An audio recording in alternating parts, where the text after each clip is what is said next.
नमस्ते दोस्तों। तो आज हम स्टार्ट करने जा रहे हैं देव झूलने एकादशी की कथा। तो सतयुग में प्रहलाद के पौत्र दैत्यराज बलि ने स्वर्ग लोक पर अधिकार कर लिया। समस्त देवता स्वर्ग भ्रष्ट हो इंद्र को आगे कर भगवान विष्णु के पास पहुंच गए और उन्हें अपनी विपत्ति बताई। भगवान ने कहा कि मैं स्वयं देव माता आदिति के गर्भ से उत्पन्न होकर स्वर्ग का राज दिलाऊंगा। तो भगवान की इस सत्यवाणी को सुनकर सभी देवगण हर्षित होकर देव माता आदिति के पास आकर भगवान के अवतार की प्रतीक्षा करने लगे। उधर राजा बलि ने भृगु वंशी ब्राह्मणों को लेकर नर्मदा नदी के किनारे अश्वमेध यज्ञ करना शुरू किया। इधर भगवान का अवतार का समय जानकर सभी ग्रह नक्षत्र अपनी शुभ स्थिति में आ गए।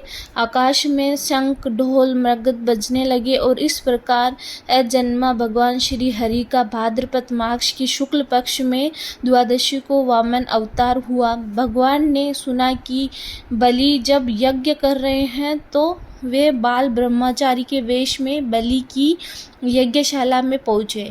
उनके तेजोमय स्वरूप को देखकर बलि के अर्घ्य पाग आसन आदि देखकर उनका पोष्टोपचार पूजन किया गया जाए। तो उसके बाद उसकी वंदना कर बलि बोले, हे ब्राह्मण कुमार, आप गो स्वर्ण भूमि रथ अश्वत्थ गज आदि को कुछ भी चाहे मांग ले।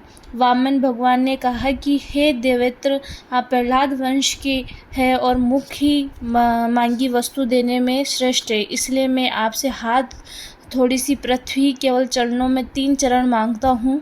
मैं आपसे इससे अधिक नहीं चाहता, क्योंकि आवश्यकता से अधिक प्ररूप पाप है।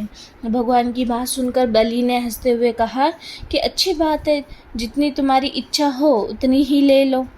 यह कहकर वे जैसे संकल्प करने चले वैसे ही देवगुरु शंकराचार्य ने कहते हुए रोक दिया कि स्वयं भगवान श्री हरि है, 3 चरण में तो ये सारा ब्रह्मांड नाप लेंगे और तुम्हें राशि से हीन कर देंगे। तो इस पर बलि ने कहा कि जिनके लिए यज्ञ यागति दिए जाते हैं वे भगवान विष्णु स्वयं उपस्थित होकर दान प्राप्ति की इच्छा कर रहे हैं, तो मैं स्वयं दूंगा। इस पर शुक्राचार्य ने बोला कि श्राप दे दिया कि मेरी आज्ञा का उल्लंघन करने के कारण तुम श्रीहीन हो जाओगे। इस पर वे भी जब बलिदान देने के लिए भगवान के चरणें धोने लगे तो देवता दिग्गर्व सिद्ध चरण उनकी प्रशंसा कर दिव्य पुरुषों की वर्षा करने लगे। उसके बाद वामन भगवान ने अपनी चरणों में पृथ्वी पर तथा दूसरे चरण से ऊपर सभी लोगों में को नाप लिया। तीसरे चरण में बलि ने सिर पर अपने चरण कमल रखकर सुलग लोक का स्वामी बना दिया। यही नहीं, अपने सुदर्शन चक्र को अपनी रक्षा में नियुक्त कर लिया। राजा बलि ने सदैव दर्शन देने का वरदान भी प्राप्त कर लिया। वामन भगवान के इस अद्भुत अवतार चरित्र के श्रवण करने वाले प्रगति को प्राप्त कर लेता है। हे भगवान, तुम्हारी जय हो।